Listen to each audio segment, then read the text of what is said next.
பாருங்கள் எல்லாம் பெத்தில் வந்து வண்டியெல்லாம் ஸ்ட்ரைக் பண்ணிட்டாங்க. யாரும் வராதிங்க தயவுசெய்து அப்படின்னு சொல்கிறோம். யாரும் இந்த பக்கம் வராதிங்க. நேற்று நைட்டு 7 மணிலேருந்து வண்டி நின்றுட்டுருக்குது. இன்னும் வண்டி எங்கேயும் பாஸ் ஆகல, ஒன்றும் இல்லை. பெத்துலேயே எல்லாம் ஸ்ட்ரைக் பண்ணிட்டாங்க. ஏதோ மத பிரச்சனை அப்படிங்கிறாங்க, என்னான்னு தெரியல. பாருங்க எத்தனை வண்டி நிற்கிதுன்னு பார்த்துங்க. 7 கிலோமீட்டருக்கு மேலே வண்டி நிற்கிது இந்த பக்கம்.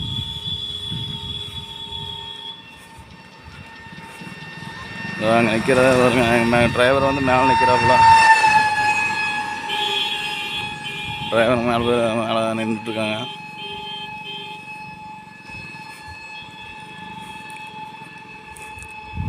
கீழே 2 டிரைவர் நிற்கிறாங்க பாருங்க. 2 வண்டி நிற்கிது. பூண்டை ஏற்றிட்டு யாரும் இந்த பக்கம் வராதிங்க. ஓவர்லோடாக இருந்தால் அந்த பக்கம் பாஸ் பண்ணி போய்ங்க.